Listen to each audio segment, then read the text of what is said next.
everybody. We are live. Second mental fitness show of the day. Let's do this. We had Destiny Wells on. Now we've got the amazing Dr. Jennifer McCormick, and we are talking about a hot button topic, you guys.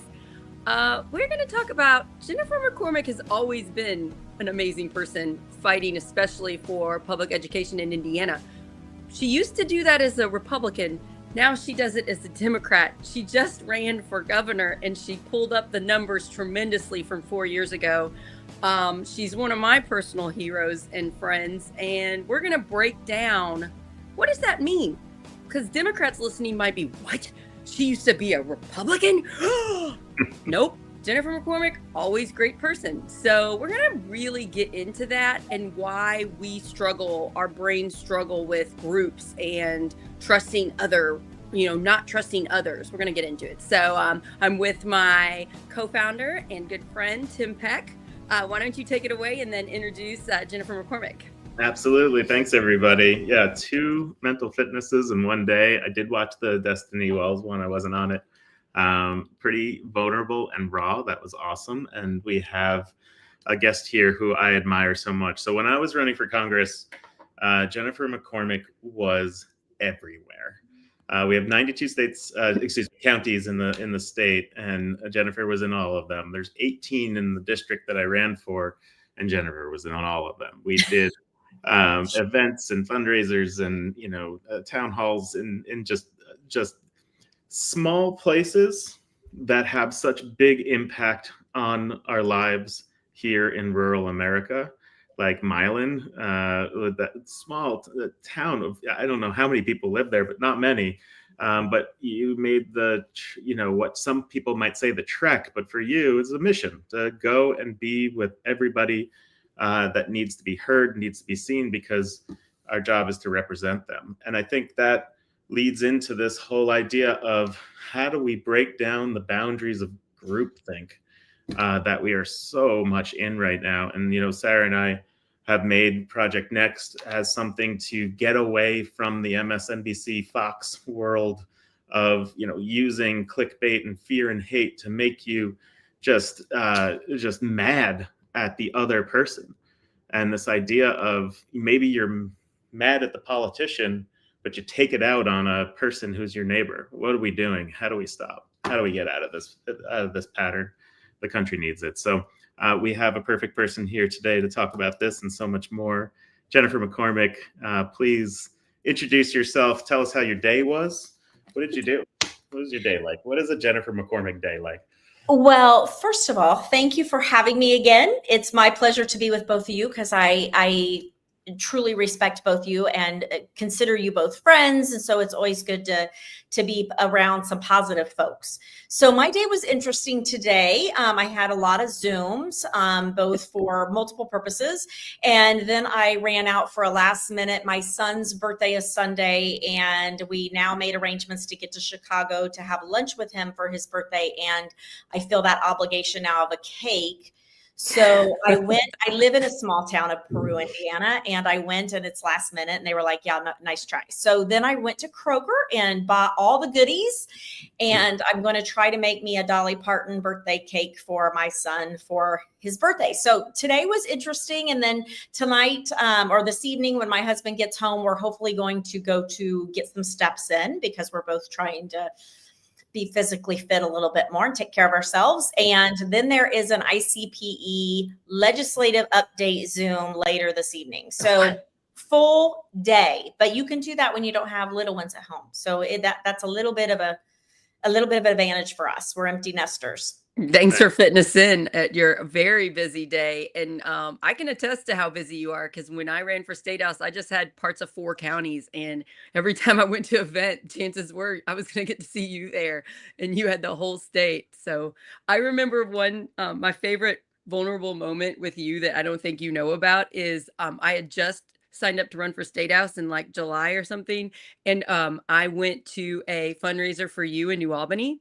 And I got there a few minutes early and I pulled down my visor in the car and I used the mirror to put on my makeup. And then I got out of the car and then I saw you doing the exact same thing. You had your visor down and you were putting your makeup on because you just driven however many hours or whatever. And then you looked and you paused and looked and smiled at me. And then we saw each other in the event. That's the way we were rolling. Probably ate a little something before we did the makeup touch up. So yeah, it's crazy pace, isn't it? Yeah. A number one fan of Jennifer McCormick is Missy Bergen, my wife. Huge McCormick fan. She got earrings off of Etsy. One of them is the face of me, and then the other is a face of Jennifer McCormick, and she wore it to the rally that we had down in Jeffersonville with Andy Bashir that day. And so, I mean, she's stellar. That's going. She also wanted me to tell you that today is part of National Buy Your Wife a Cow Month. I'm not sure if she's punking me or what. If anyone out there that is can confirm this or not, but literally just moments before I came on here, she said that. Does she want you to buy a cow? I think that's what that means. You know, baby cows are really cute. You have goats and chickens? We have goats and chickens on this property. Our in-laws on the property right there have cows over there. So yeah, I think she wants another little baby cow. Yeah. I was thinking a freezer cow, but now you're like a live critter. I'm like, wow. Yeah. Well, maybe she meant that actually. That's a good point. Maybe she just wants to be fed. I need to figure this out. Okay. Yeah. Dr. Jennifer McCormick, can you just take us briefly through your professional career, especially when it pertains to education? I taught mostly fifth grade for 18 years at a Catholic school.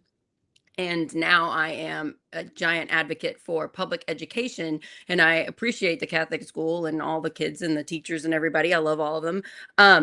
But there's an attack on public education, and that's how we met. We met under sad circumstances, but I'm glad we're friends and I'm glad you're doing what you're doing. Can you just take us through a little bit of your career? Because you were hired to do your job, and part of that requirement was, I think, that you're a Republican. So can you just explain that to us? Yeah, so I never had any political aspirations. So that's not where I started out. So I was a teacher for 10 years and loved every minute of it. But I'm a firm believer of you get out of it when you still love it. So your memories of it are good. So when you refer to it, you see it as a positive. So I taught for 10 years, went into building level administration, and I went to elementary principalship, and it was the best job in the world. But had some folks approach me and say, we need you to try to, move on to superintendency and get going. And so I did that and became a superintendent for 7.5 years, a local superintendent, before I was approached to run for state superintendent. So it just was a crazy pathway. And when I was at the State House, I did run, as you mentioned, for state superintendent as a Republican. But I quickly learned at the State House that where the Republicans are now doesn't surprise me at all, because I saw bits and pieces of it coming when I was at the State House, and I did not like what I saw. I didn't like the rhetoric that I heard. For me, it was about values, staying true to who I am. I've always believed in empowering others. I've always believed in opportunity for others. I've always believed in having a commitment to service. And what I saw, I was like, what is this? And so it wasn't a hard change for me to switch parties, just because of, you look now of where not all, but many at the local level and at the State House and the national, and the Republican Party has really kind of shifted. And not all Republicans, but the party shifted.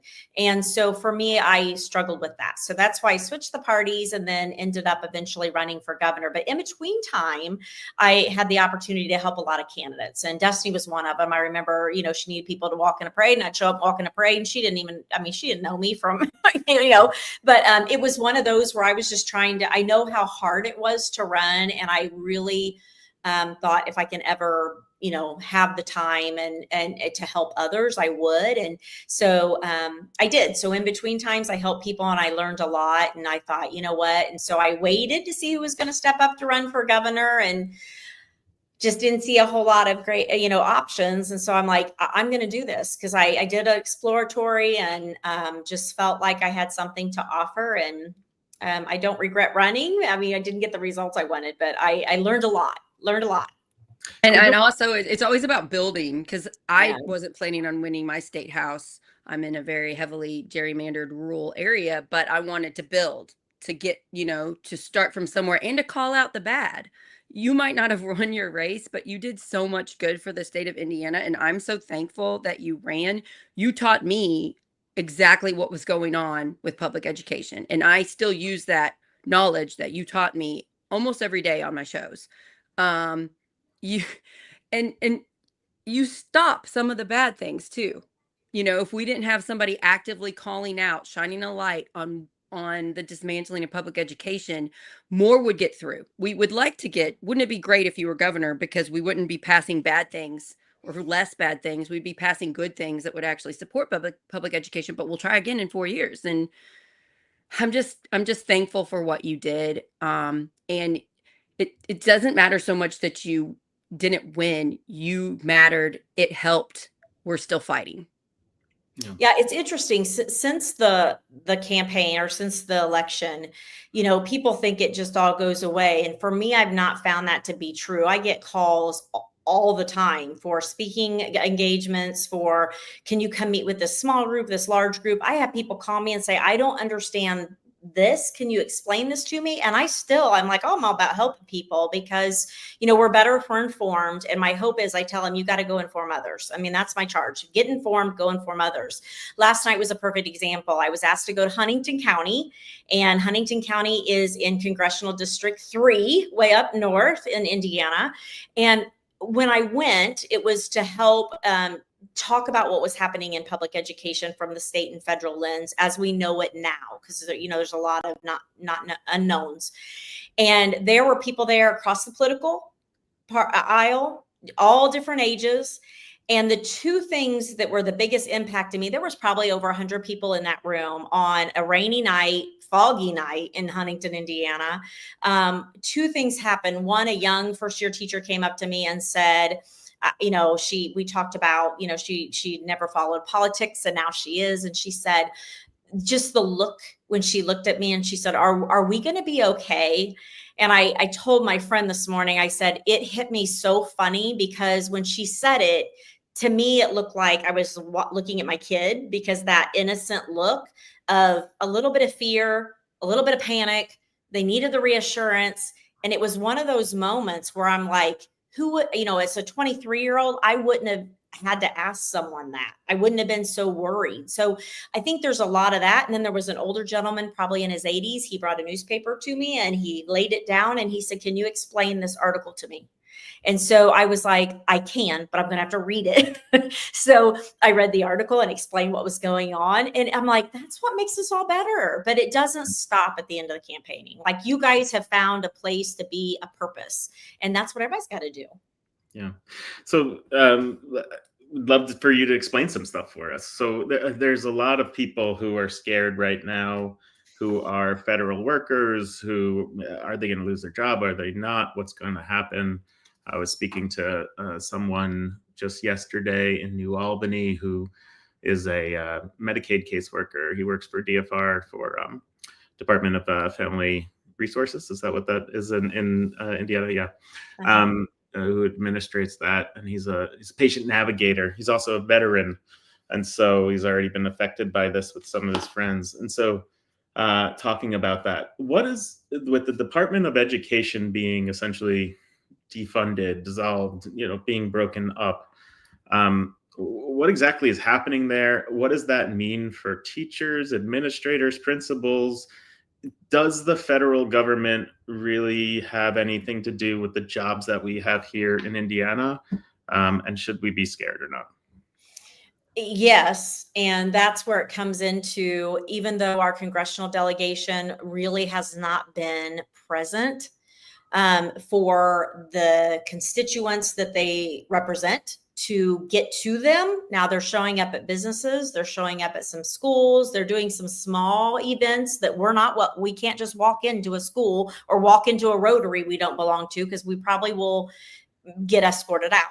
So, but they're not being accessible because I don't think they want us to have the information that we're asking. They are themselves, I think, embarrassed, many of them, let's face it. They don't want to face us because of what's going on. But what's happening at the federal level, I would argue no one's talking about it enough. I mean, who's going to talk about it? The governor, not in Indiana. So you have to kind of watch, look at Illinois and look at Kentucky, and they're being very vocal. Look at Michigan and Wisconsin and kind of our Midwest friends. But a perfect example is we don't know what's going to happen with the US DOE. And so people are like, well, who cares? Blow it up. But I'm like, well, let's think about it. We get over $1 billion from that agency, over $1 billion a year. If it goes, that's a lot of money per district. It also is a lot of services tied to our most vulnerable. We have a lot of teachers tied up in that money. We've got a lot of programs tied up into that money, and we cannot replace the money that we receive as Indiana, over $1 billion. We can't replace that. So where's it going? I also worry because when there are concerns, it gets reported to the US DOE as far as special education concerns or 504 concerns, just about the concerns of the rights of people that they feel like are being violated. That's the avenue in which they go. And there are so many levels of where are things going to land and what's going to happen to the money. So when I asked my congressional person, and I'm in CD2, first of all, getting to him in person is impossible, but his team has hours. So I typed up a 2-page list of questions. And when I followed up, it was not a great conversation because they went from point A to point blow up because I had put the questions in and called for just following up on those as he had a chance.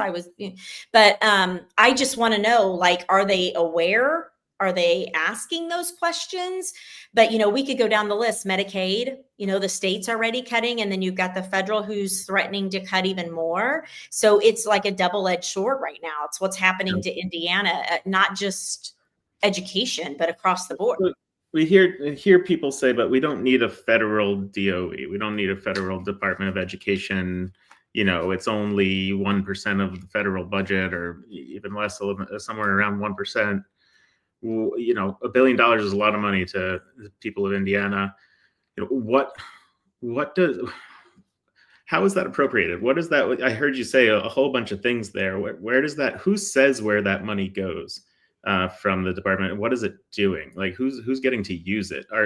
Is it affecting, my kids in the school here in New Washington? It seems very vague for someone who it's just DOE, so yeah. Can you help shed a little light on that? Yeah. So who does it impact? It impacts a lot of kids with breakfast services and lunch services. It impacts all of our kids on like services for reading remediation, which every child needs at some level. It impacts a lot of services with special education and those who may have some health issues.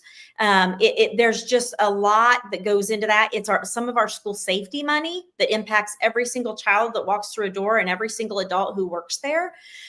There's just, a lot of dollars through the title programs and our specialty services that it impacts. And so when people are like, we don't need it, well, where is that going to come from? So when they say we don't need it, are they saying that kids don't deserve to eat and to have services and to have literacy support? Supports for academics.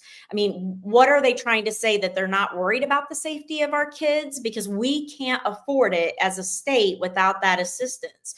The red states, interestingly, Indiana is one that takes some of the most money as a state. When you look at the ranking, we benefit a lot from federal money. And I argue, I pay federal taxes. I want some of it back.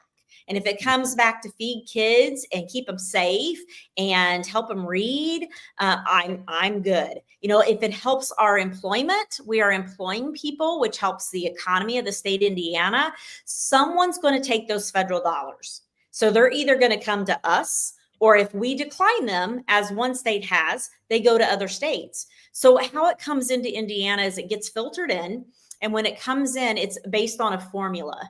So it's dispersed through Indiana through a formula. My concern is if we don't know where all that money is going to land and it comes in a block grant and the governor says where it's going to be spent, they can pick and choose based on agendas. And what I am very concerned about, that sometimes their agenda is not to feed poor kids.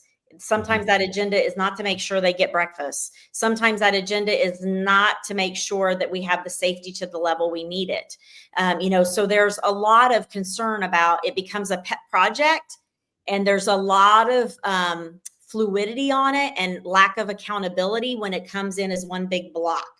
So who's going to account for over that $1 billion when the governor has all the power over that? We're going to have no idea. When it comes the way it does, there's complete accountability for it. Yeah. And a lot of times when you talk about, paying for school lunches and things, I think a lot of people's minds go right to inner city kids. And so that's used as kind of a dividing kind of, that's where these are, not ours aren't there. Right. But I mean, both where you live, where I live, where Sarah lives, there's plenty of people. In North Harrison, the North Harrison school system, we have a free breakfast. So I'm assuming that is from this budget, the free breakfast. And I know that helps many kids in our area. So in this area in Harrison County, about 7 out of 10 voters are Republican here. So and I think of it too, if they have assistance with breakfast and lunch, then that's money at home that they could put back into the economy, to put back into paying their utilities, put back into paying their mortgage or their rent, to put back into buying things in a local community, to go into groceries. I mean, it's money that can be repurposed. And, I know it's just a difference of philosophy, but many of our super rural areas, like really red areas, very heavy Republican, are some of the ones that'll be most impacted because of just the sheer poverty level. Yeah. So can we talk about that a little bit? This is something I'm interested in.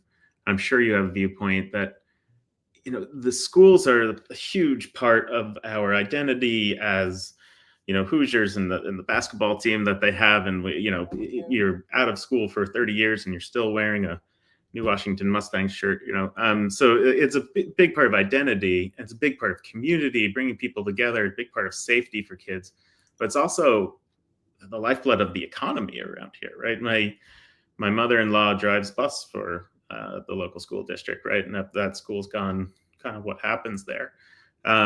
You're just talking about how putting funding into schools allows parents to put funding into buying other things, right? And putting that community. Have you thought about, do people make this argument? Do people think about the economic impact of a school to a community? We try to make it, because I always say that we're the front porch of our communities. We are the face of so many of our communities. When we think of like maybe a district, you immediately think of sports or bands or something that's related to that, because that's the familiarity of others outside of that area. But we are basically now a community center. We're the largest employer. We are the largest, usually daycare provider for if they have any preschool. We are the largest food organizer and system. We're the largest transportation system in that area. And that has a huge economic impact. And as you mentioned, if that shuts down, just the impact of it will dry up many, many, many of our rural areas, because they don't have other options for work and, food supply. And many of them are in childcare deserts and food deserts. We still have plenty of that in Indiana. Healthcare we haven't even talked about, but that feeds into that too, because we offer clinics at many of our districts. So we're really kind of a holistic, wrapping our arms around the community and inviting them in. And so we play a much bigger role than most people see or think about now. Many of our districts are behavioral supports for families, and if that goes away, there are none, and many of our kids desperately need it. So it is a huge impact to our economy on so many levels. I mean, it matters in Indiana. In Harrison County, we don't have any big schools that are not public schools. We don't have any big religious or charter schools here. When kids drop out or don't go to school here, they're doing some type of online program or they're being homeschooled. There isn't other options. And most parents need a bus to pick up their kids. They can't be driving them and picking them up to far away religious or charter schools. So when they call it school choice, it's not right. They should be calling it, we want to defund your public school. We want to take your tax dollars and dump it into schools that most kids cannot even attend. Even if they get a voucher, they have to get there. And a lot of the parents in my community cannot get their kids to that location. And the public schools we have here are fantastic. And in my opinion, they're better than those schools. And you taught me that some of these charter schools are scams. They're not even adequate schools for our kids to go to, and we're getting tricked. So when I made this a big part of my campaign, and a lot of people did learn about it here, they still didn't vote for me. I think I got 27% of the vote. That's fine. But I did raise the issue. North Harrison schools are pretty popular. Our sports programs, our music and art and drama and all those things are so needed for our children. I was thankful to you because you came to our Harrison County Democrat Gala about almost a year before the election and taught me more than I realized. And so I used that as my messaging to talk to others. It's got to be frustrating to you, Jennifer. You ran to save our schools. We know that's a popular issue. 90% of our kids attend public schools. How does that make you feel when you're running on such a popular thing? You did everything you could to tell as many people as possible, but Indiana chose the guy that wants to continue harming public education. How do you handle that mentally? Yeah, I mean, it goes back to you continue to inform people because there's so much misinformation or people who are uninformed. But let's be honest about this. We have Democrats who support school choice. And so I look at the mayor of Indianapolis, and he is a huge proponent of choice and sponsors a lot of charters. And so it's not just a partisan piece of this. So I think we have to be honest that it's not just a Republican thing. It also is, that crosses the aisle. It just goes back to if you believe that public education is the foundation of democracy, or do you not? I mean, that's the reality of it. I mean, that's school, which, that's the backbone of school choice. Yeah, I'm really disgusted because I came from a Catholic school and I taught while vouchers were coming around, and we were told what a great thing they were. And I did not realize it was harming kids in the public schools, that they were losing funding. I was never told that as a teacher in a Catholic school. And now I know. There was a high school student, I think it was St. X in Louisville, but I'm not 100% sure that was the right school, who wanted to write in the paper at a school why saying school choice is bad and hurts kids that attend public, and the school wouldn't let him print it. And so he went public with it. And I was proud of this kid. There is a lot of misinformation about school choice, and I can openly admit I was a part of it. I believed things that weren't true when I attended or when I worked there. And that doesn't mean I don't like the school. It's a complicated, complex thing. It's not black and white. I can still appreciate that school, but then say parents should pay their money to attend, because the majority of the parents that use the vouchers could afford to send their kids to the school without the vouchers. This should tell us everything. So right now we have the budget at the State House. We're kind of in between where things are switching chambers. So we're halfway to see what disaster's coming. So, but with the budget runs, and there've been a few, which means that they play with numbers, they run the budgets, they see where they're at per district, they panic, they run the numbers. And so this is not new, but with the current way it stands, and it has a long way to go, right? but the private schools are getting about a 36. Now this is a biennium. So let's remember there's 2 years and they're not equal in the increases. So just because someone gets a 10% increase isn't a 5 and 5. It could be a 8 and 2, a 9 and 1, whatever. But over the biennium, private schools this year are getting a 36% increase. 36. Virtual charters are at 27. Traditional brick and mortar charters are around 5 to 6. And then traditional public schools, which 90% of the kids are sitting in, are about 2.8. So the discrepancy over 2 years. So the discrepancy in our budget increases is laughable.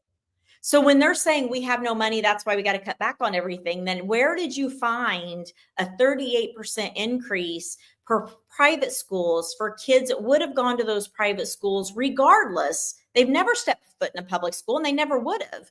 But can you imagine our most at risk and our most population and the most services, like take that money and start filtering it back? But that budget alone, you budget what you prioritize. And they have told us they're prioritizing virtual charters and private. And so we are going to feel the impact of that. We're already feeling it, but I can only imagine in 10, 20 years, it's not going to be. Yeah, this is terrifying. Can you explain a little bit about what you just said around people who can afford it are using these schools and they're getting the money? What does that mean for someone who's never heard about this issue? Yeah. So what we do every year in Indiana is we do a choice report. And so we look at the trends of what has been happening in that voucher program. And what it shows us is most of the kids who are taking advantage of the voucher program, most of the families, the kids have never been to a public school. So it was sold as these kids went to a public school. The public school wasn't a good fit for them. Yeah. Or it's a failing school and they're trying to get out of it. That's not the truth. So the overwhelming majority have never been to a public school and had no plans to go into a public school. Also, we hear the rhetoric of this is getting kids out of inner city schools to get them into high performing schools. So they say we're going to save the poor Black and brown students and get them in a better environment, which if you look at the data, the students and the kids who are using it are suburban and they're white and they are at a wealthier income level. So, they just changed the threshold to be eligible for a family of 4 at $250,000.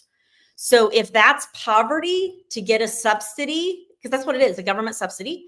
If that's poverty, I'm like, sign a lot of people up for that. I mean, sign us all up for $250 for a family of 4. So it's just what's really happening with the program versus how they're playing it out. That's where the misinformation, the disinformation happens because they're very good at staying very disciplined to their message and whether it's true or not.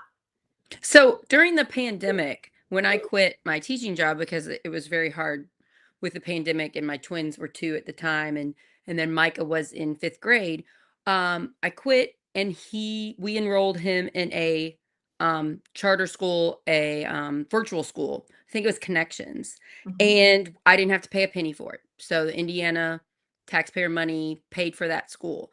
And because the pandemic was very stressful and we had some other stuff going on, I can honestly say I'm a 5th grade teacher. I was helping him do 5th grade. And I don't think he learned much that year. It's not that the school is bad, but can you imagine a 5th grader, 10 and 11 years old, sitting in front of the computer all day, learning the same amount as if he went to school with other kids and got up and moved to each classroom and interacted physically with everything going on? And just think about the 3 days of e-learning my kids had last week compared to the education they get when they go to school. It doesn't compare. When they're in person, it is so much better. And I saw that firsthand. And I am a 5th grade teacher and I couldn't teach my child in that environment. We're hearing from the workforce that they want a workforce. We're hearing from the employers that they're wanting employees. They're wanting a workforce that can be relational, that can look people in the eyes, that can have, like intelligent conversations that make sense, that, they can get out of bed, that they can work as a team, that they can communicate and collaborate and all that good stuff.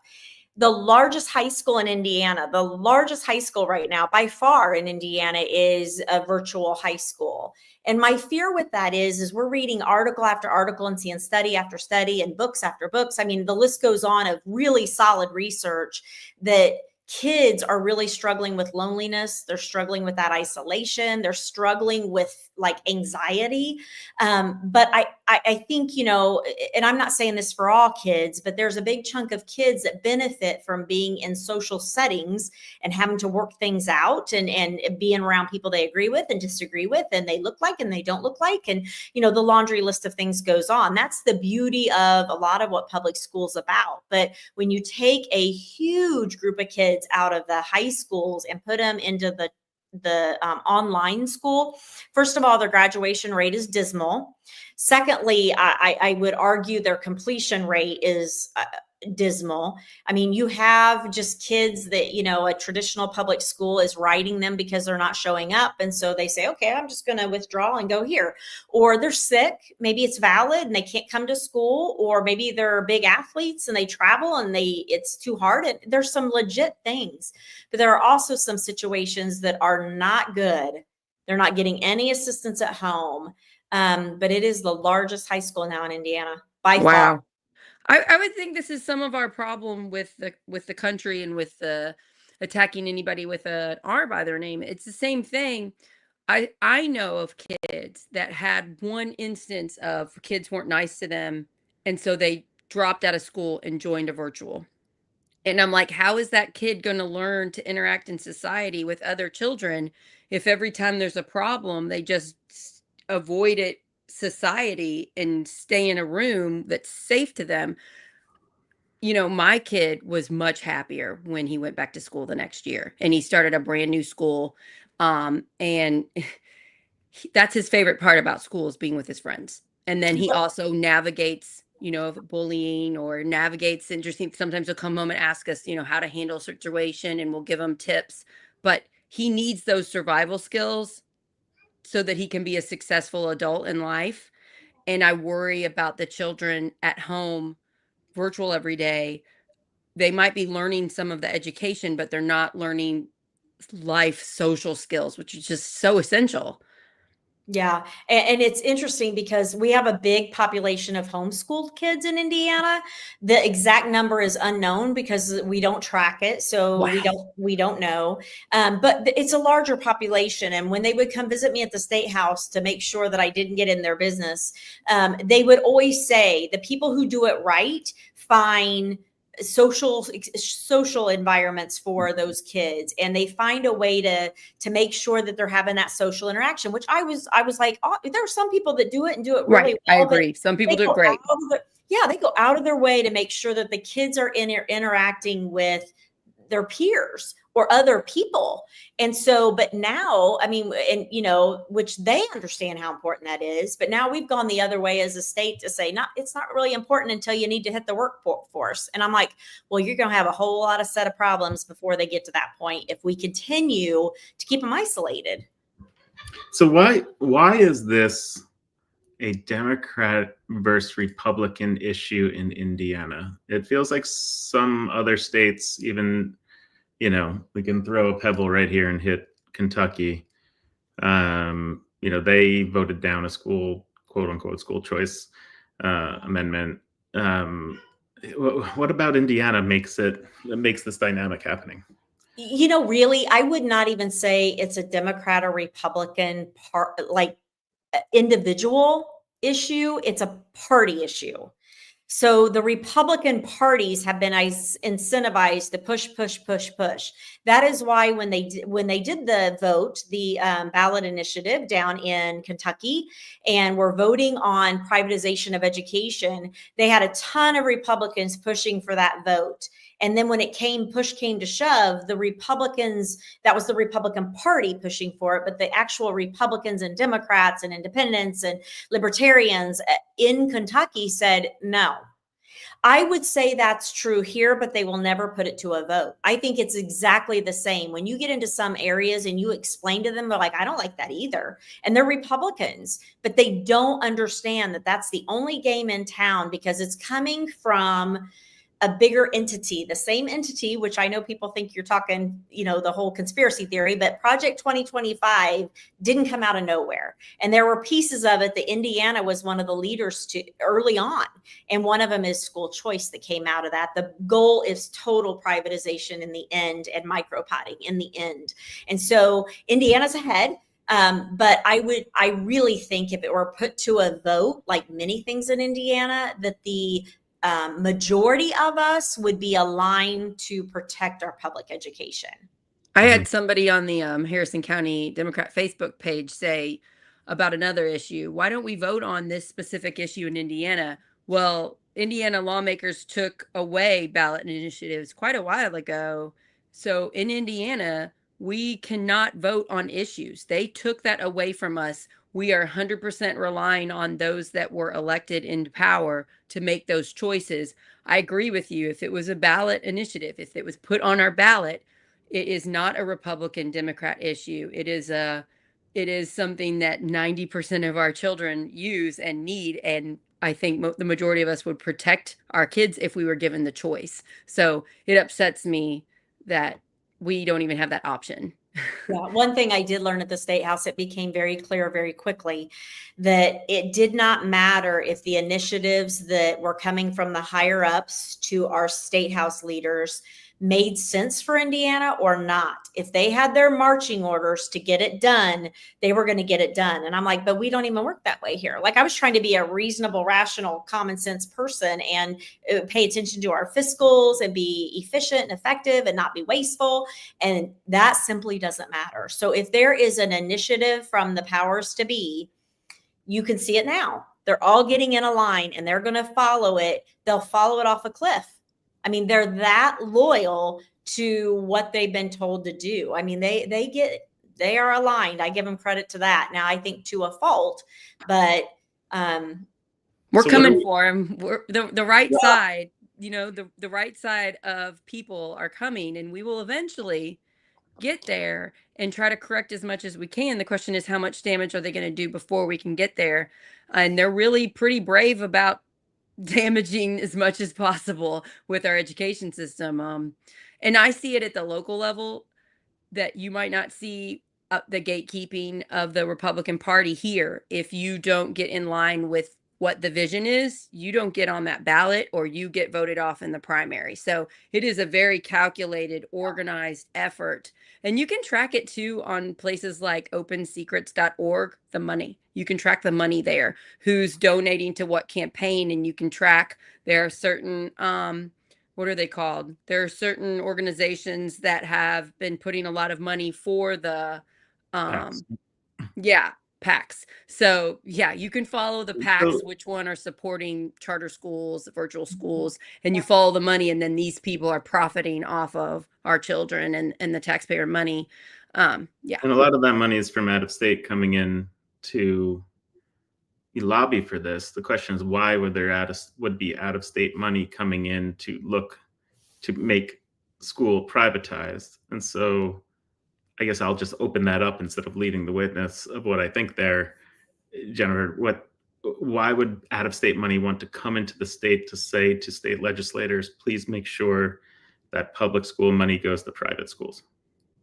Yeah, it's really kind of a pass-through model from my experience. So if you've got really wealthy out of state pushing agendas, those agendas eventually are going to create a mechanism for a lot of money to flow back out of Indiana into their coffers or into their organizations or into their foundations. And so really it's kind of a pass through. And I will tell you, the money that comes in, they get that and a lot of some coming out. And so it's really just a mechanism to, they push, they get agendas through. Those agendas aren't going just for the good of the cause. They're going because there's money somehow at the end of the rainbow for them. And then it comes right back to them. So a lot of agendas from my experience of what I watch were very, very much tied, not to a little money, to a lot of money.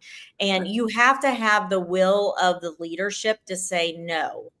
And that's not going to happen right now until we make some changes. And that money, so when charter schools are kind of owned by private entities, they could be out of state. Is that right? How does that work? Yeah, you have authorizers and organizers, and they both play a different role, and they could be from several places. Now, some of that's defined in state statute, who can, sponsor what. Or who can authorize what. But it's very interesting when they call themselves non-for-profits. When in truth, I mean, they're stretching it.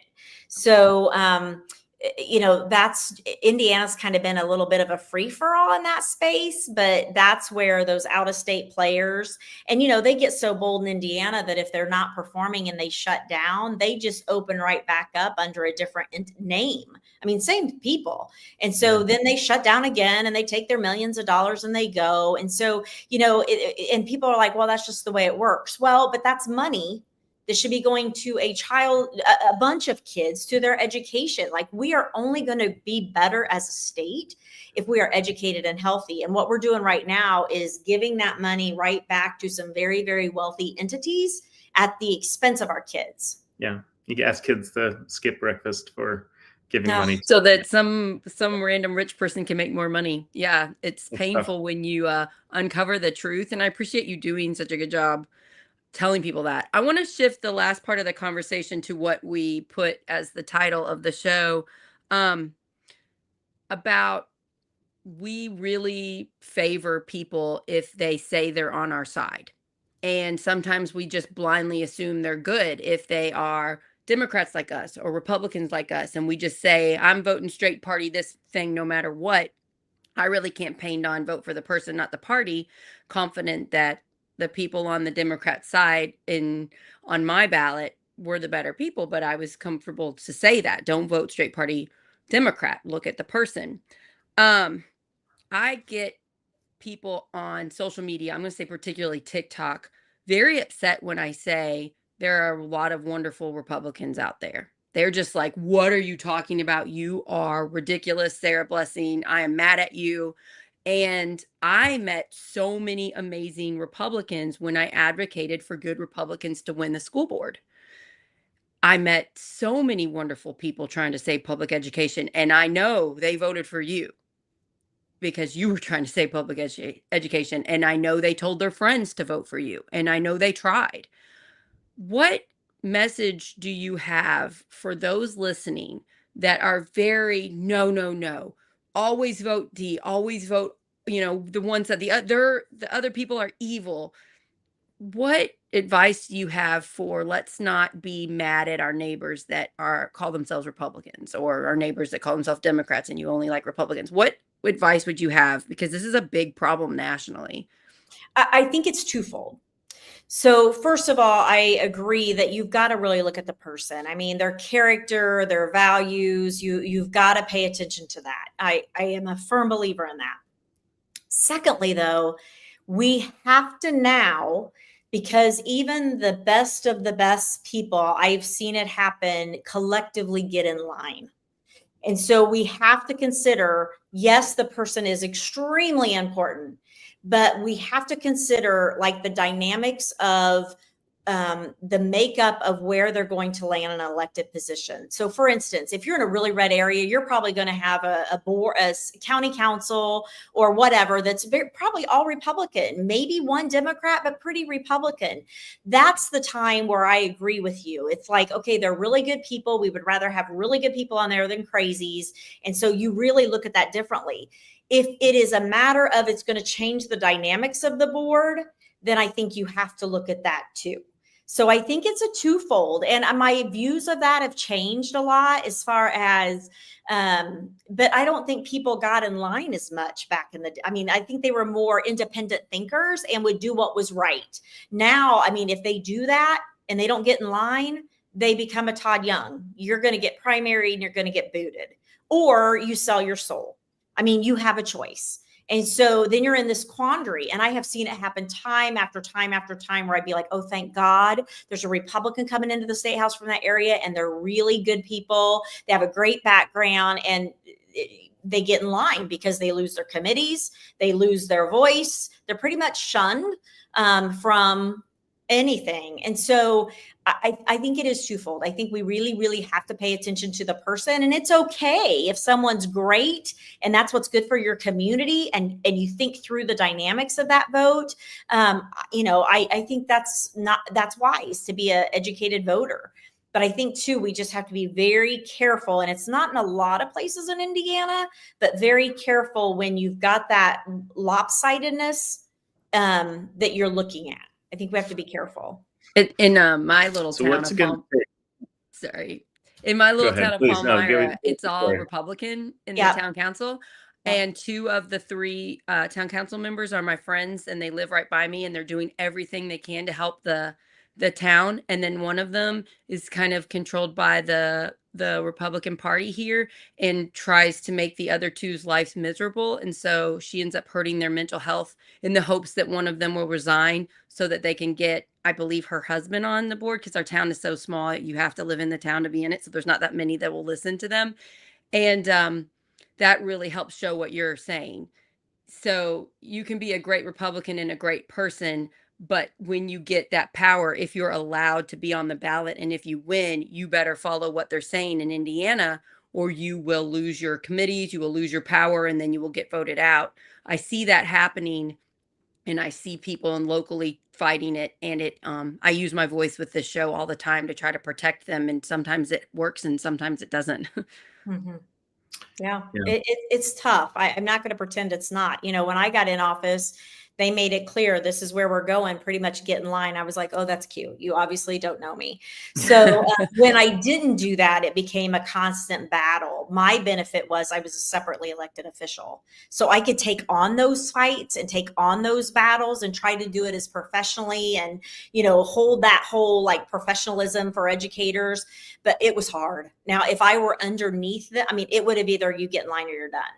So that's where we're at right now with Secretary. I was going to say, hasn't it changed? Oh, now? Yeah. She gets in line or she's done. She knows it. Everybody knows it. So they've elected somebody that's either going to do exactly what they want with destroying public education, or they're going to get rid of her. Yep. They appoint it now from the governor's office. And if you don't get in the line, it's no different than what's the federal level. We look at Trump's cabinet. If they don't get in line, they're done. Right. So, can I ask you a question? Did you want to become a Democrat, or did you want to get away from the Republican Party? No, for me, I was watching the Democrats. I was paying attention to their values, and I had much more of a relatable, I could relate much more with their votes, with their rhetoric, with their actions. And so for me, it was just a very natural fit for values. So it wasn't that I was just like, oh, I got to get away from, I was over what they were doing, but I could have very easily said, I'm just an independent, which I had a lot of people say, don't become a Democrat, stay an independent. But I watched what they were doing, and I got to know so many of them, and they were so passionate, and I was watching what was happening at the national level. And so there were a lot of things with that, but I chose to be a Democrat. I very intentionally chose that move. Yeah. Sarah and I have had this discussion for months now of, similar thing. So I was an independent for my entire life. I didn't pull Democratic primary ballots. I didn't pull Republican. I didn't go to the primaries. I did not want to go to the primaries for that reason. I wanted to stay independent because I know you get labeled that way. And as you know, things have started to develop over the last 10 years, as someone was talking about. What I thought about, I align a lot with a lot of Republican values and a lot of Democratic values. But what I thought about the Democrats was that they allowed me to be who I am. Right. And Sarah and I are toward the middle of this party, toward the right side of the middle here. When we talk about a lot of this stuff, and some of our stuff is to the left, some of the stuff is to the right. We're all over the place, and we feel very comfortable just being who we are and what we believe in the way of trying to find ways to relate to everybody and disagree with people in a way that we can all work together. And I think the Democratic Party, at least the Hoosier Democratic Party, has allowed us to do that. And I wonder, have you seen that type of welcomeness to thinking differently in the Hoosier Party? And you have a national presence as well. Is that different in the national Democratic sphere? I'll tell you, nationally was much easier, to be honest. I mean, nationally they opened arms and said, welcome, thank God you're here, and you got to stay with us. I mean, it was very different. At the state level, I knew it would take a little bit of time. I knew it would take that relationship building. I knew it would take, I kept saying to people, you watch my actions, you can listen to my words, but obviously we can say anything. So I said, I think my actions in the state house, for one, prove that, but also watch what I've been doing since then and will continue to do. But there are still folks out there that, it doesn't matter who it is, that if you were once a Republican, they just can't get past it. And my talk with them is, we can't afford not to be, like we say we're a big tent. We can't afford not to be a big tent. We will not survive. So if we have to have purity tests, and I know Pete Buttigieg has talked about this, we will all be in trouble. So, the blessing and the curse of the Democratic Party is we have a big tent. There's a lot of ideas under it. There's a lot of opinions. There's a lot of different angles, which is awesome. But the curse with that is that's how I think we struggle to land on who we are and how do we message it. But I still think it's worth opening it up and truly meaning that, I have people all the time say, I've started to come to those meetings and people are super nice and they have been very welcoming. Imagine if you go to those meetings and they're like, you were a Republican one time. Well, we really don't welcome you here. I mean, that's so counterproductive. So I truly believe that, it's a trust factor. It's how open, because we're no better than they are if we shut those doors. If we shut those doors on other people, we're judging and we're no better. So I'm not saying it's perfect. A lot of people have been very opening, like, come on. But there are still some people that are out there that are like, not so much. And so and I don't know if they'll ever come around, but I'm not going to be anybody but myself and stay true to my values. Sure. Well, we welcome you with wide open arms.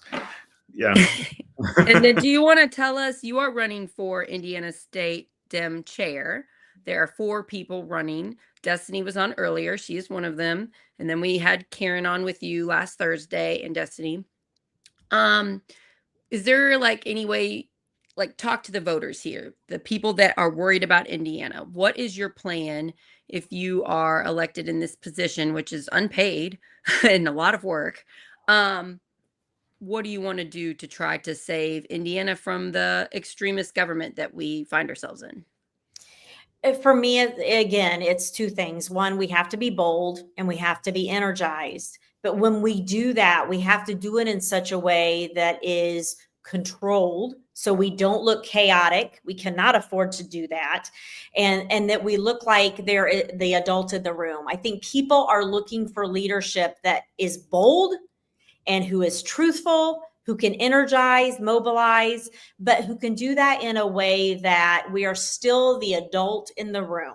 And so I just think it's critical that we empower that grassroots, that we have the resources that we're going to need. Let's face it, it's going to be a money game. I mean, if we elect someone who can't raise the funds. And I've heard all, it's $1.2 million just to survive. But I mean, that's not going to touch it. I mean, we were at that, and we don't know what the national will do with that. We have to have the money and the resources and the trust to empower that local level so we can move. So, that inclusivity and the diversity of it all is so incredibly important. As I still continue to travel the state, I take those meetings. I have many scheduled in Fort Wayne. Just was in Huntington. I get the phone. I mean, I still take them. The number one thing I hear is we need a leader who will advocate and who will educate. I mean, that's the bottom line. And they have to believe that they are really electing someone who can do that. And I'm like, well, I proved that when I was at the state house and a statewide. I proved it when I was on the campaign trail. I always say, look at people's actions. People trusted me during that time and saw what could get accomplished.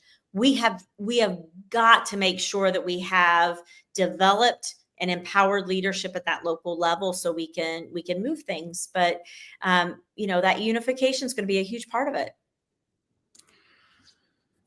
Well, when talking about money here as well, it gets into something that, I've struggled with, but I've recently started to embrace a lot more, which is that the national party doesn't really look to Indiana, and definitely red Indiana, as a place to put money or to develop. And I'm not saying that as an opinion. I'm saying that objectively, as someone who ran for Congress, I got $0 from the National Party, right? Nothing from the DCCC. And that was disappointing to not even get any type of resources or support. People don't know that. And I have started to say that out loud, because what's the worst that's going to happen? They're just going to give me less money. Give you less zero? Or, hopefully they come around and say, "Wow, I'm sorry that we're treating you that way. We'd love you to be part of this national party."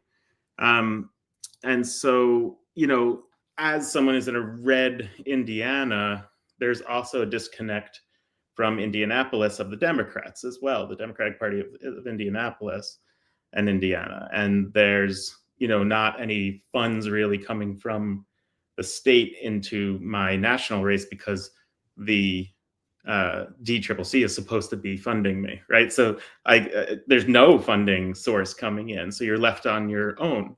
So that means, okay, look to your district and people there. And obviously we have a pretty, a district that struggles economically in a lot of ways. So then you have to look outside of the state of people, individuals who will be very supportive of red state candidates, and the pool of that is small as you might think. I saw on a Facebook post for Indiana Democrats. It's about 30,000 people in this group talking about how the DCCC is really narrowing down right now as we speak who they're going to support. I was really disappointed to see people in Indiana talking about narrowing down, because none of those narrowed down will be here. It might be Mervan. That's probably it. That would be on that list. That is a mess of an issue that I just put out on the table, and it feels like airing dirty laundry, but I think it needs to be aired. We need to talk about it. So as state chair, how do you address that? And I know you will understand this. So when I first got into it, I went through phases, and I thought my first phase was, boy, Indiana is very comfortable being irrelevant. That was my first phase. Like, why are we so comfortable being irrelevant?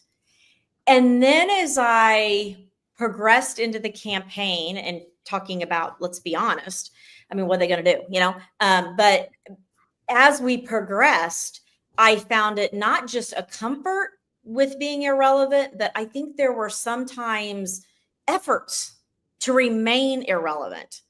And if that's not what was going on, I'm not sure what it was. And so for me, I had to independently I mean, our team, well, me and our team, we were ruthless. We were ruthless because I knew I had to get into the DGA. I mean, I knew I had to get in, and, we heard no, no, no, no, no. And what's DGA stand for? The Democratic Governors Association. Oh, okay, thanks. And so I knew I had to get into that. And they were just like, we don't play with Indiana. We that's not our wheelhouse, and you're pretty much irrelevant, and they were nice about it. They were super nice about it. And then the more we pushed and the more we included them in Zooms and we included them in things, and we just did not take no for an answer, their team really, really came around and became a champion for us. It was kind of like the underdog. And then people started paying attention. And especially toward the end of it, we started getting some more serious money, and we started getting some more serious support. But I had to, just do it on my own. And when you're not connected like that, it's really, really hard.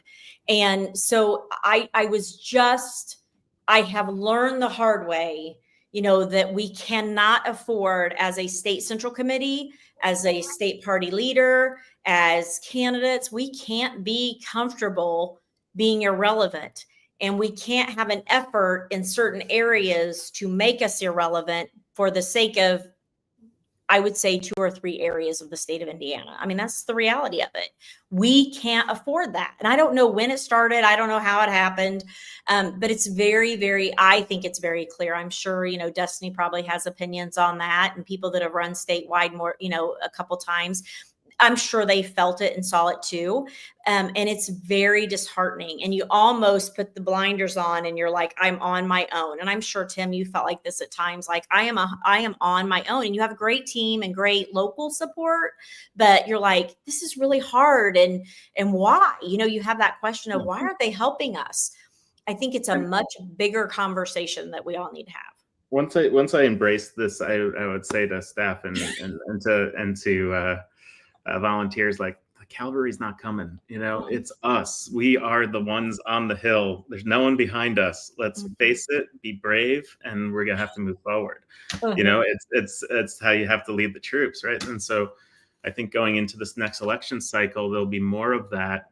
I am hopeful we have a leader in the Democratic Party who takes this chair spot that will help us become more relevant to the outside world. So maybe not the whole cavalry come, but a horse or two would be nice to help us out. So, yeah. And I think the state of Indiana is hungry for leadership. I think in the absence of truly having a leader to point to and say that person will go the extra mile for us, and do it in a way that they're taken serious, and they do it in a way that, like, you're proud and you're not embarrassed.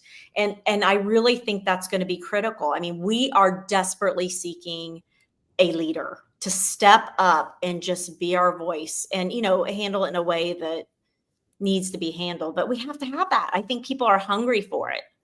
Yeah.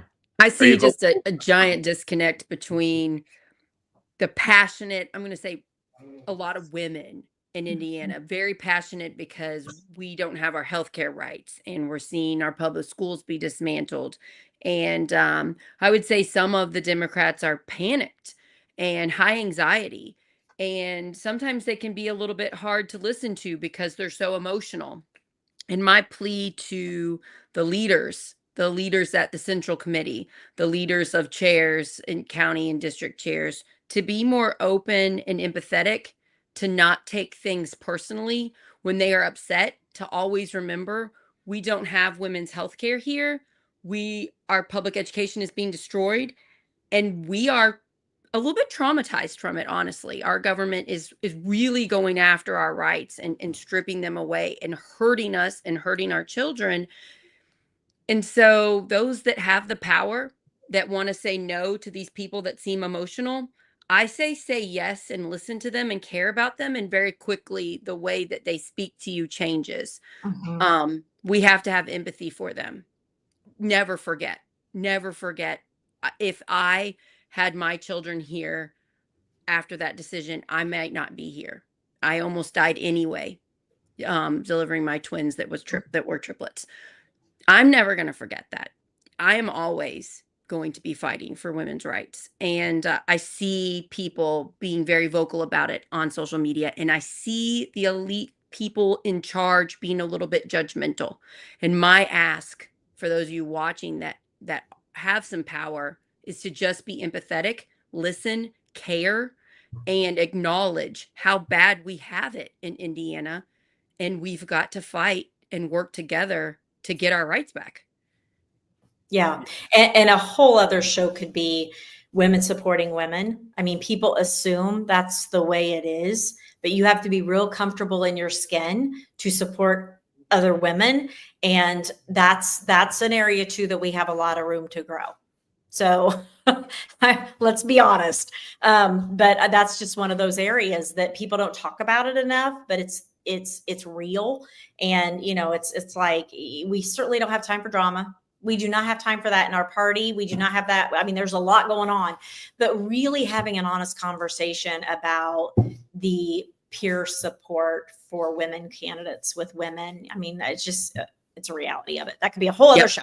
And it will be. We will be covering this. Yeah. Real. Yeah. And I am just so proud of the strong women at the state ticket.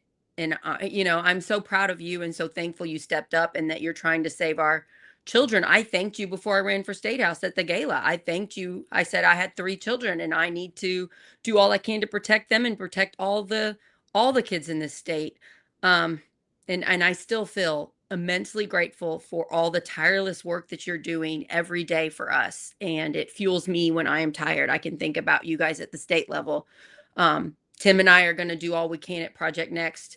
We're going to try to unite the community, unite the country, shine a light on Indiana and particularly Southern Indiana, and call out the bad, praise the good. And we're hoping that we can help you, Jennifer McCormick, and continue to be one of these great leaders in our state. So thank you so much for doing this. Yeah, you guys are amazing. Keep being a voice for all of us. And I look forward to coming back. Yes. Welcome platform. Let us know whenever you want to come on. You got something important you need to say. Call us up anytime. We are here for you. A standing invite for sure.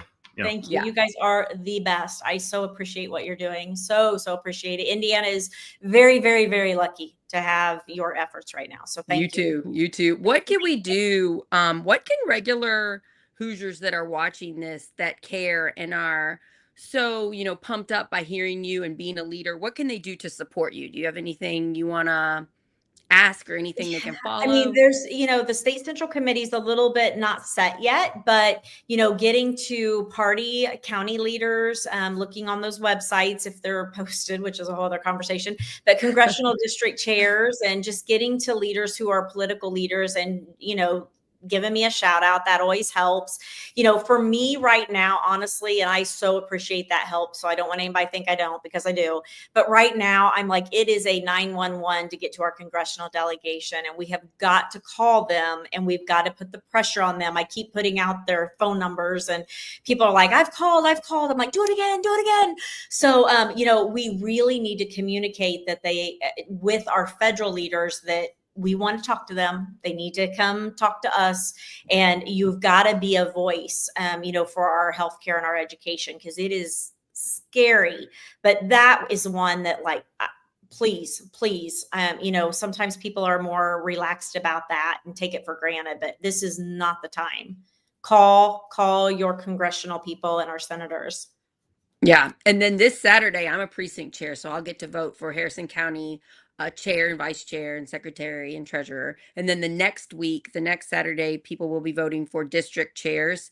There's 9 of them. We will probably have Adam Dickey again.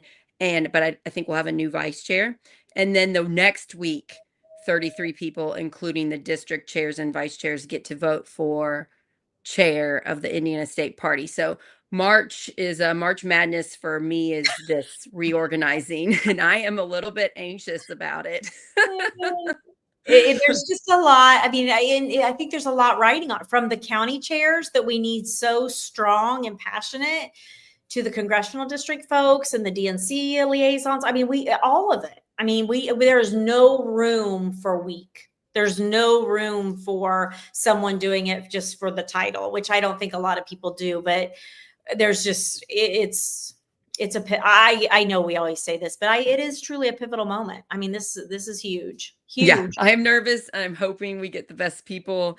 Me too. elected. I know I'm planning on running for state house again. Tim is planning on running for Congress again. And we need great organization at the top supporting us. So we've got to save Indiana for all of us, not just the Democrats. All Hoosiers deserve better here. And I'm glad you're on the good team, the team that's for rights and humanity and our children. And I'm glad that I get to work with you in this hard task. But we will continue to fight because the other is not an option. Too much on the line. Okay, we've taken up more time than we promised you, so thank you for staying with us for like 13 minutes extra here. Have a great rest of your day. Tim, any last thoughts before we close it down here? Let's let Jennifer go. I would love to talk a little bit about with you, Sarah, afterwards, and wrap this up. But thank you. Thanks, Everybody. So good to see you. I'd give you a hug if we were in person, and have a great day. Good job. Good luck with the birthday cake. Yes, thank you. I will need it. Bye. Yeah. That's cute. Bye. Okay. Before we get off, I want to tell you we just planned this. You don't know about it, Dr. Tim Peck. You do not know about this. Tomorrow, we are switching up. We're not doing plots and politics with Corinne Straight. We are doing to get the word out with Corinne Straight. Because guess what happened to her this week? She's going to talk about it, huh? She's all right with us talking about it? She's all right with us talking about it. She's made a couple of videos herself. So I thought about, before, just to preface this, I thought about saying it 6 or 7 times as Jennifer was speaking about, like, Corinne's lived the problem this week. Yes. In terms of gatekeeping, in terms of this idea of us versus them, and just not really understanding the bigger picture that we're trying to represent people, not a party. Yes. So Corinne Straight, one of my best friends, I love her so much. She's a big gift in my life. She messaged me or called me about it and said, what do you think about me running for Elkhart Dem's county chair? And I was like, that sounds like an amazing idea. And then you found out and you're like, that sounds incredible. And I remember telling Destiny Wells and she's like, ooh, that sounds fantastic. Well, she tried. And she was met with gatekeeping, you guys. The chair there said she couldn't do it. So she couldn't even try, get in the door, let precinct chairs elect her. And we're going to talk about how he was able to do that tomorrow at 11. And you can watch it live or you can watch it after the live, you guys. But my heart hurts for my friend who was told no. My heart hurts for Elkhart County. And I am sad for the state. And I'm going to help look up these rules. I'm pretty sure the reason that was cited could be waived with a letter from the district chair. Ooh. Yeah, can you let me know on that? Let me know if you want to jump on too. It's at 11 tomorrow if you have time. Well, we have elections for county tomorrow. Yours is on Friday? Oh, tomorrow's Friday? Okay. Yeah, Friday. Sorry. Because ours is Saturday. Mine's Saturday at 10. Okay. No, it's on Saturday. So tomorrow is this? Okay. I'll look it up so we can have. But yeah. The idea of not having someone who has brought together hundreds of thousands, if not, or definitely millions of people at this point across the country, hundreds of thousands, if not millions of Hoosiers, that has a voice that's really representing a whole bunch of people right now. Corinne Straight, if you're not watching her, even if you disagree with some of the things she says, you want to watch her, you want to learn from her, you want to have a debate, you want to talk to her. And she actually used Project Next as a place to have that more, debate type of open dialogue as well. What do we need the most, Tim, in Indiana, in our county parties? We need volunteers. We need organizing. We need more people. We need more precinct chairs. We need more people on our ballots. Who would be best at that? If I had to pick one person in the state that's got this power that she does, it would be Corinne Straight. So lock her out of the party is frustrating based off of some procedural rules. So we'll see. So that's tomorrow at 11. And then what else did you want to talk about? That was my big thing I wanted to say, but now you go. What I wanted to say is twofold, but one is completely unrelated to Jennifer McCormick, because I'm looking outside here. We have a pond on the farm right here, and there's a a crane that comes here and leaves. Oh, And that's nice. but bird flu is so rampant right now. And here in District 9, right off of 65, there's a whole bunch of cranes in a marsh. It's just south of Columbus up there. I'm pretty sure it's, south of Columbus, probably north of Seymour. And a lot of those birds are dead right now on the side of the highway if you're driving on 65. Oh, wow. And it's bird flu. They've died from bird flu? And they tested them. They died of bird flu. And that's right near Roseacre Farms, which is the second largest farm egg producer in the country, right here in our district, who's had to cull millions of birds as well. So, bird flu is a real thing. And we need right now government on the county level, on the state level, on the national level that's going to be surveilling this because, inflation's a problem. People need to be able to put food on their table, et cetera. And this is just going to drive up everything. So amongst other reasons, we need to be able to control this. But, the immediate kind of pocketbook reasons are right there. So I hope this is a kind of a wake up call for people in this area to see how this virus can affect us. And we do have an episode on it. Do you know which episode it was? Episode 2 or 3? I think it was 3, but I'm not for sure. Yeah. So Dr. Tim, episode 2 or 3, talks about bird flu. So we put it in the title. You'll find it in the show notes. So yes, you do a deep dive on that, and you talk about egg prices and why it's driving up eggs. So I would assume that egg prices are going to continue to rise or stay high, just based on what you're seeing right by your house. Yeah, and it's not only it's not only birds; it's cattle too, and if we don't stop this, it's just going to continue to spread. So it's going to affect our food supply and our ecosystems in quite a large way.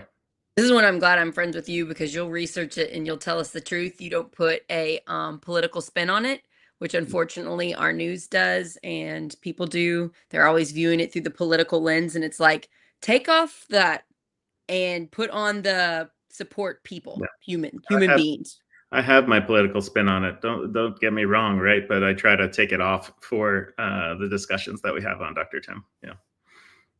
Yeah, I see what you're saying. But your political spin is because you care about people.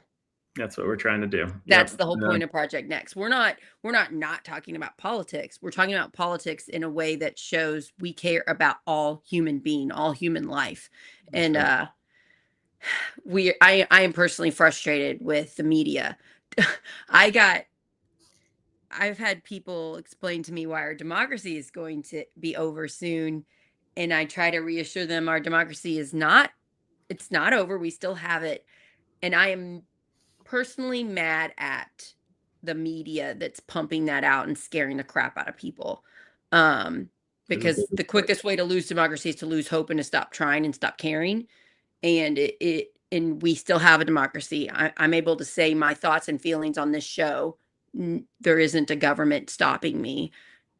It's not like we're living in Russia. Yeah. And it's just hard. Yeah. I think we still haven't seen what the courts are going to do. We're in the midst of a fight right now. Supreme Court just weighed in on one of on the cuts for USAID.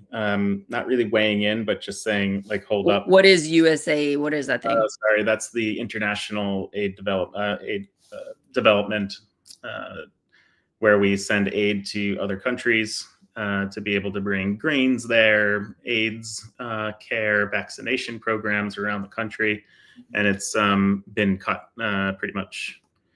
Gutted almost completely. Marco Rubio, who's our Secretary of State, really loves that program because it really shows the world that we care. It's a way of leading in with the United States brand to the world, and so he's struggling a bit with how to react around that as a cabinet member. And I actually have a cousin who worked for the organization in Africa, and she's lost her job. Her husband is not a citizen of the U.S., so it's unclear what happens there, if they can come here at this point and get a job here or not. I'm just not sure. But she's one of these federal workers that's just been like, no warning, caught in limbo. What do I do with my life? And my husband's cousin just lost his federal job that he loved. It just happened like this week. Yeah. So, having that be cut is a real problem. So we'll do an episode on that, showing what that organization does. One of the other things is that the money, we send grain somewhere. Where do we get that grain? We get those grain from our farmers, right? So we pay our farmers here to make that so we can send it overseas. So if you cut that program, you cut the money that goes to our farmers. A lot of that money goes to our farmers. And so these effects will start to be felt. Front page in the News and Tribune the other day was a story of a farmer here who lost their grants of what they were doing based off of this. So, these cuts are going to feel, or we're going to feel them. They're going to be real. And I hope they're, done in a responsible way. It doesn't feel. And we'll try to tell you the truth. We'll try to tell you the truth here. We can't talk about every single thing, but we will do our best to talk about the most important things affecting your life. Feel free to message us. What do you want us to talk about? And we will see if we can. I am just going to say, for the mental fitness aspect of this show, make sure that you're talking to your friends that care about you, are not judgmental, that love you, and that don't always talk about the news and what's negative. Talk about the good things in your life with them.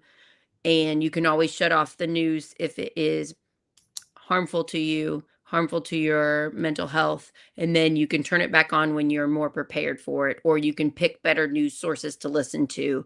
That it's hard. It's hard right now. It's hard for me. I'm glad I have you as a friend. I'm glad I got Corinne and Scott and my husband and all of my friends. Sometimes I have to call them and get help because it is tough right now. The news. And I'd just like to point out, like you were saying before, that we still have our democracy. It's not gone. It's certainly, part of preserving democracy is fighting for it. But also know that the system that we have, of checks and balances and the courts being there to stop a lot of the stuff that is wanting to be done is held up right now, or it was done and now it's being challenged. That's going to take years to go through all of that, right? And we know that the Supreme Court is tipped toward conservative justices, but we also know Roberts has been someone who's gone both ways, but still a majority then for conservative justices. But we also have seen, if you look at it, that some of those judges do vote along with the liberal justices sometimes. So, a lot of people say you have too much faith in that, but there's a whole system there that's really complex and it's slow. And right. The reason I'm saying it's slow is because in 2 years, we will have a lame duck president. And whether you think that president will want to continue after that in some way, one way or another, still a lame duck, and the dynamics change a lot. And you mean in 2 years we'll have a lame duck president because in 2 years we can have an election and change who's in control of the House and the Senate? Is that what you mean there? Even if the Republicans are still in control of the House and the Senate at that time, our president will not be in office in 4 years from now, in 2 years after that election. Right. And to have it so that president would be continue on past 2 terms, it's clear as day in the Constitution that that's not something that can happen. And so you need 75% of the states and 2/3 of Congress to vote to be able to add on another 4 years. So that is, very unlikely. Down 50-50. It's very unlikely. And one of the reasons people are so panicked is it is confusing. The law is confusing. The checks and balances are confusing, and not everybody knows. So they're just telling you the scary headlines. They're not saying, okay, it's going to go through the courts and it could be stopped this way and it could be stopped this way and it could be stopped this way, but it's going to take time. Not everybody knows it. It's confusing. So just always keep that in mind. Trump had about 50% of the vote, right? You need 75% of the states to give him another term. And soon he'll be a lame duck.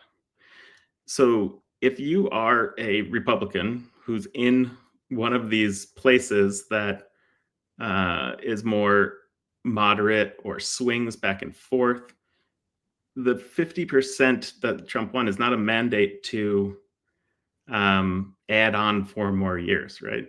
And so it's going to change, the time will change the dynamic. We talk about this all the time. Time changes things, right? And so we need to fight hard right now on whatever you believe, what you want to do. I'm going to fight.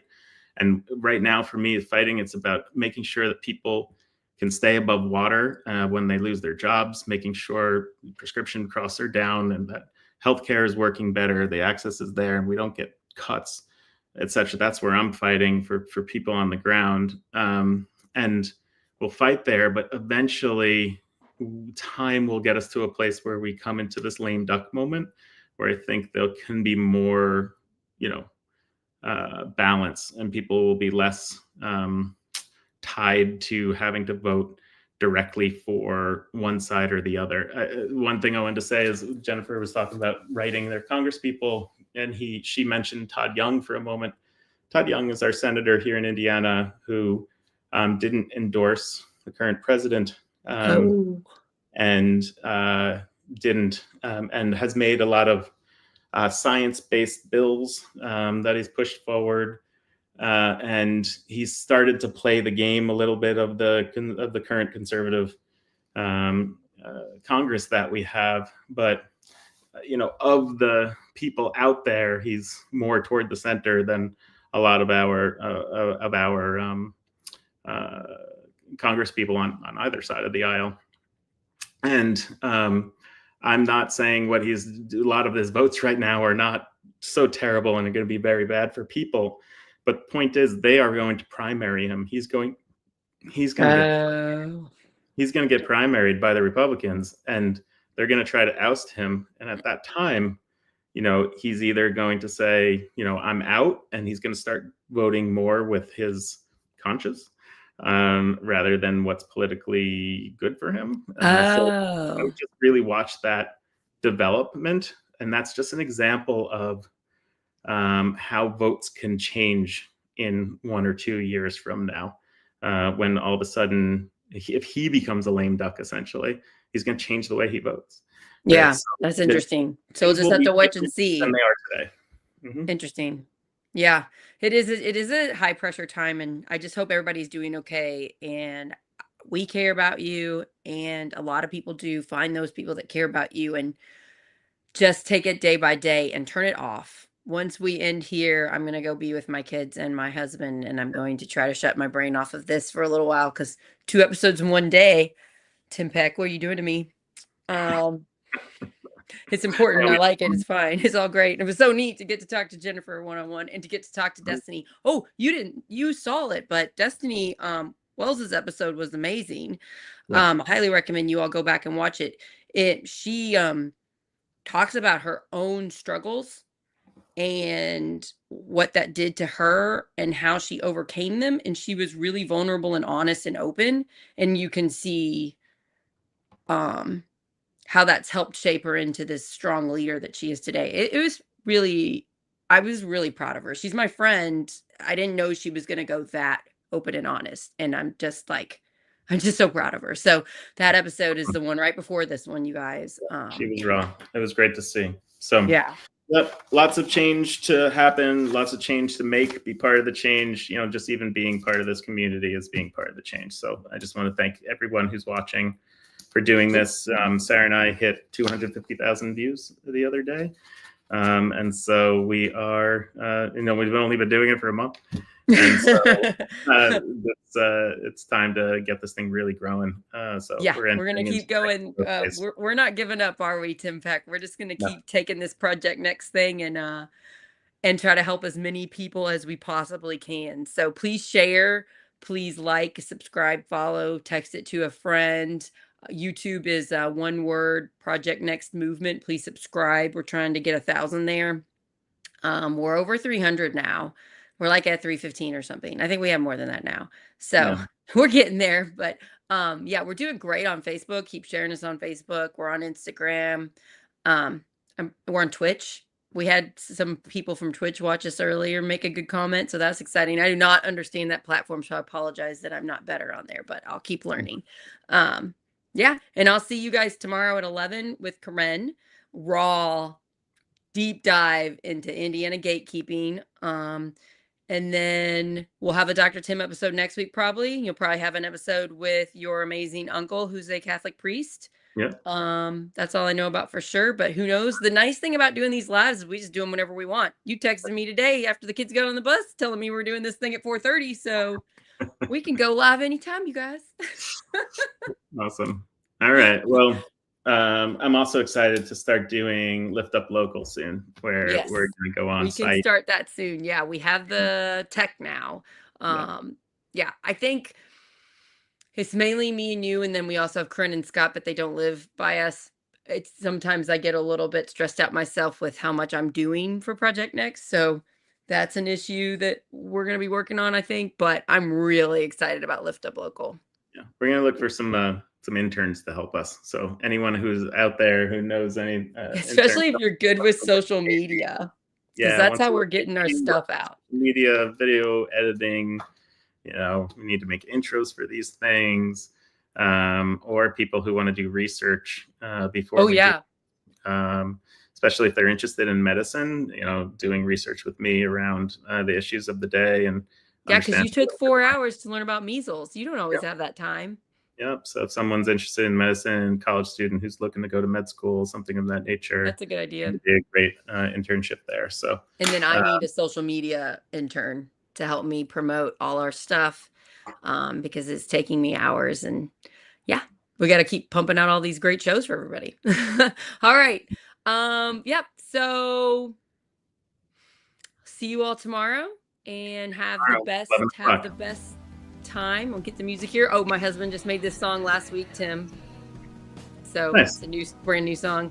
All right. See you guys next time. Love you all. Thanks for subscribing, liking, sharing. Get your friends on here. Let's do this. Thanks, Bye. Jennifer. Thanks, everybody. Bye. Thank you, Jennifer McCormick. You're amazing. Thank you, Destiny Wells. Yes.